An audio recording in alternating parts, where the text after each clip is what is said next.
Well, Porter and I just got back from a little walk. Not what I wanted to find when I came back to the truck. I don't know why overnight it would just lose all air. So I have this MORRFlate kit. We will hook up. Okay, this connects to the hose, this connects to the battery. But in what order?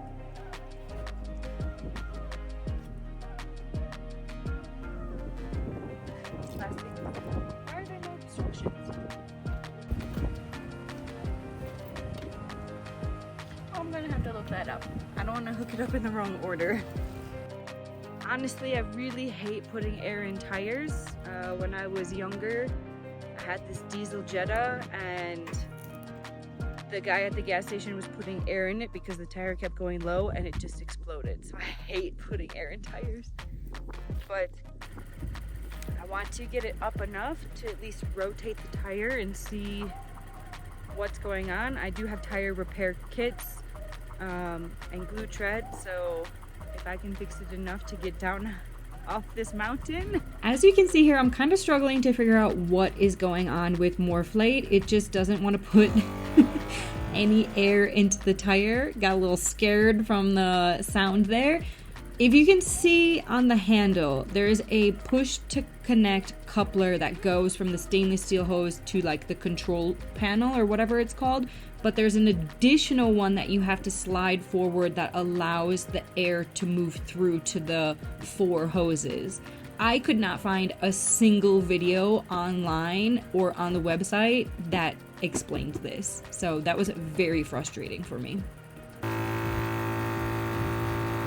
Okay, so I put air in the tire, just a little bit of PSI so I could move the tire safely. Big thorn. Possibly. Oh yeah, that is the culprit. Alright, so my tire repair options are this deluxe tire plug kit, which seems like using a lot of force. And to be honest, I've never used one of these before. Obviously pretty straightforward, but I don't really know that this is really for something that's more on the sidewall. I feel like this is a little bit more appropriate for the tread. So, GlueTread tire repair anywhere 4x4 sidewall repair kit. I think I'm gonna go with this. Josh at Stellar Built actually highly recommended I get this. And I got it thinking I would never use it, but the time has come. So let's take all the air out.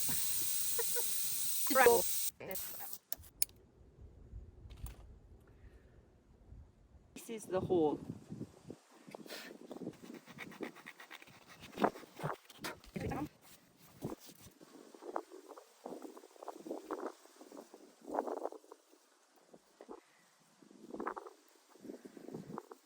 Basically wants all these little dots.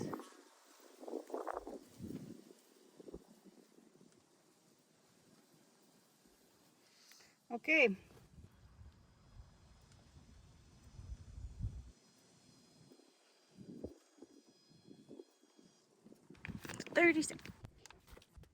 I'm gonna do both.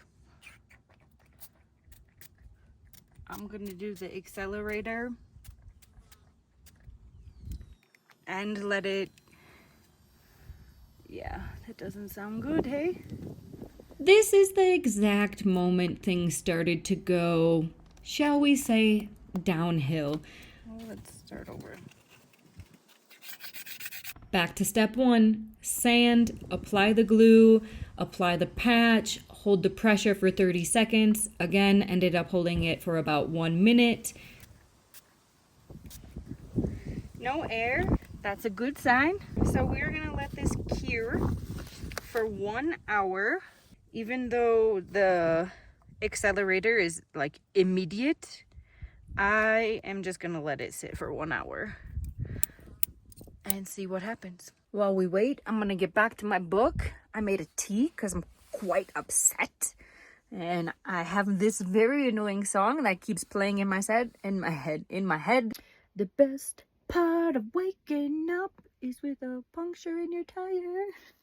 It's definitely not the best part. But look at this photo. These birds. Okay. We have 20 minutes left. If you're wondering where Porter is the whole time I'm doing the work, he's just laying in the truck. The truck is his favorite place to be. I mean, look at this giant, comfortable bed I have built for him. Number one, I'm slightly irritated that the MORRFlate setup comes with 0 instructions.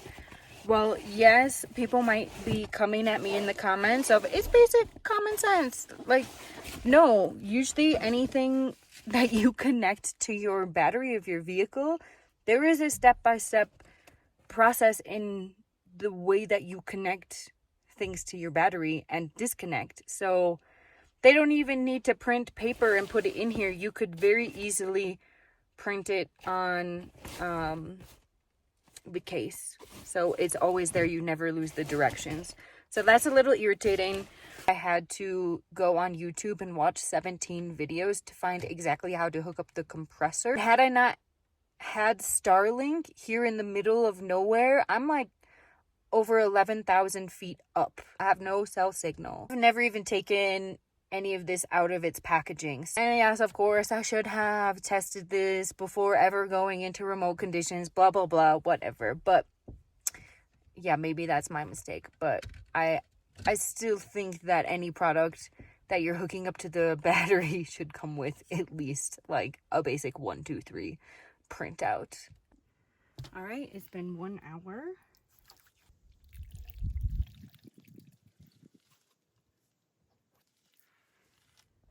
So I'm just gonna fill this in with glue. I am not sure if that will be sufficient. Here's where things start to get a little embarrassing. I thought maybe add some glue, maybe add a little patch. Maybe that will help. We let it do the whole process again, and another spray. It just does not want to. Of course, the only rational solution is to put another patch and see if that might do the trick. Glue on it. That there's actually no air coming out.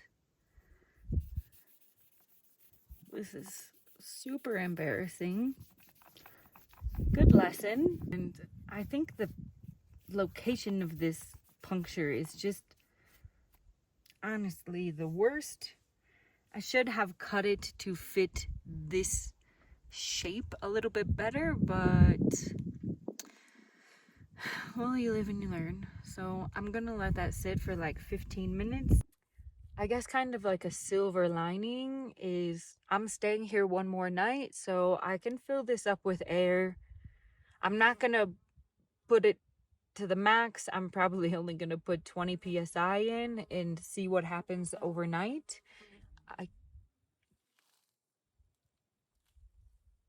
Oh, it's not a tire. I can see how it does overnight, how much it loses within 12 hours. Obviously, driving is different than just sitting still, but I'll be able to...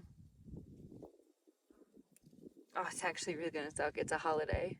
It's Easter Monday. Today is Saturday, so maybe I will stay a couple more nights. I don't know. 1 hour later.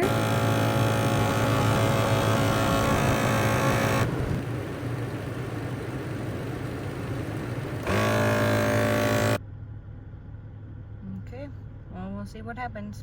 Porter and I spent 2 more nights camping here because honestly, this is one of my favorite camps in all of Costa Rica, and the sunrise and the sunset are absolutely beautiful. And to be honest, Porter just loved being up here and running around. I did make sure to keep an eye on the PSI, checking it at the same time every day mid-afternoon because the temperature gets very low at night here. We had one little last hide and seek session before hitting the road to go back to civilization and find a tire shop to hopefully help us out.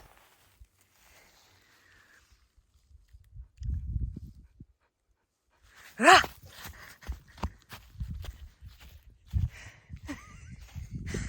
Oh my god. Also, this was the drive out, so super cool.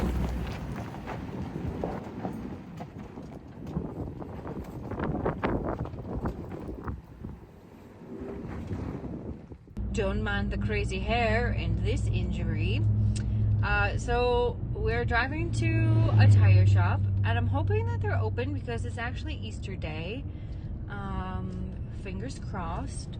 It's about an hour and 4-minute drive. So far so good. It's not leaking. Driving it's not leaking. It hasn't been like any amount of time to determine. But in 48 hours the tire leaked 13 PSI, and actually in the first 24 hours it leaked 10. So I don't think that's actually that bad, and I've been driving for a few minutes now. We had to go up the rough road to get out on 3 wheels. That was fun, and I feel like I probably do that way more often because now that I watched it on video after driving it, the feeling, I've had that feeling quite a few times. Hopefully they have an all-terrain tire similar to what I have and they can just swap it out. If not, yeah, they can just put the spare tire on. I have a full-size spare tire, but it's just like a regular road tire. It's not all-terrain. We arrived to the tire repair shop with 0 problems, losing 0 PSI. He inspected my excellent patchwork and then took the tire off, inspected it, and said, yeah, no problem, we can repair this with a patch. Easy peasy, lemon breezy. No bubbles.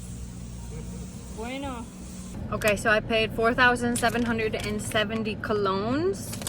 That comes out to basically $9.35. So that was way cheaper than I was expecting. I'm so happy with that. Okay, I need to go buy food. I'm starving. Super fast. It was less than 25 minutes from the time that I showed him the tire. They replaced it and paid, and I was out the door. They didn't replace the tire. They patched it on the inside, which I think is really amazing. I explained to him that I would be in Colombia in less than 2 months and be getting all new tires. So yeah, I guess he thought the best idea was just to patch it from the inside. They dunked it in a little pool of water, no bubbles. So yeah, I will just keep an eye on it as I normally would.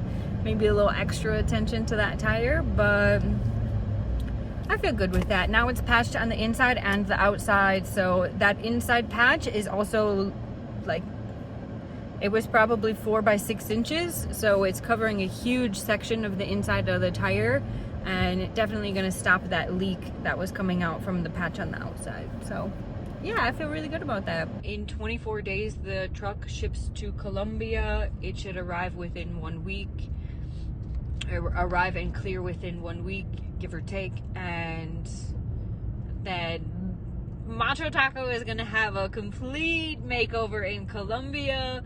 We're going to re-gear the transmission because it didn't work out in Costa Rica. They're going to fix the dent from Guatemala, sort out why my leaf springs keep shifting a little bit, and maybe add another U-bolt. What else are they going to do? Oh, they're going to troubleshoot the driver window, see what is damaged from El Salvador in the wind, why it won't roll down, hopefully fix that. What else are we going to do? New tires. Because we're going to do the re-gear, so I will upgrade the tires to 33s, all-terrain, just keep it simple. I thought about getting new wheels because I have 16-inch wheels, which everybody tells me is kind of a problem. 17s would be better, but the guy at the shop, he's like, we all have 16s, so you'll be fine. Oh, and they're going to cut the bumper. I want a high cut bumper for a little bit more clearance. I sent them a photo of, actually Rob, I sent them a photo of your truck, like the slick bumper that you have in the front. And yeah, they're going to send it to shop in Colombia, and they can custom build it to my truck. So yeah, we will see. I don't know the cost of any of that, so once they give me quotes on kind of every little part that we need to do, for sure we're doing the re-gear, tires, and the window. Those need to be done 100%. I don't really care about the dent. I would like it fixed though, only because the dent did go down to the metal. I did cover it up with like white paint just to protect it from the air, salt, and any damage, but yeah, I would like it repaired. Tire pressure looks great. I feel like I probably could drive around on the GlueTread all the way to Panama, honestly. I mean, this stuff is super strong. It is not coming off. I feel like this is like man anxiety, because I just like, is this okay? Like, now I have to really pay attention to my tires so much more than I already do. And it's kind of funny to me as well, because during this whole trip, this is like country number 8, I think, so far. And there have been at least 100 times driving off-road, all of this stuff, whatever. And I have a thought in my mind all of the time of how appreciative I am on how strong tires are. Like, there are so many different types of terrain that I have traversed. Dried lava, which just eats up your tires. Every type of mountain, rock, limestone, marble, gravel, sand, asphalt, every type of dirt, like in the jungle, in the mountain, in the like the ocean areas, the desert, in different cityscapes, different types of just regular greenery, climbing mountains, off-roading. I am not the type of person who is wild camping on the side of the road at gas stations or anything like this. We are off-road almost 4 low every single day getting to camp. So I've never in my life been so appreciative of how strong tires are. The tires are the foundation of your home, your transportation. They are so important. It's crazy. They're super important. Okay, I'm gonna cut this off because this is getting so long. Okay, bye.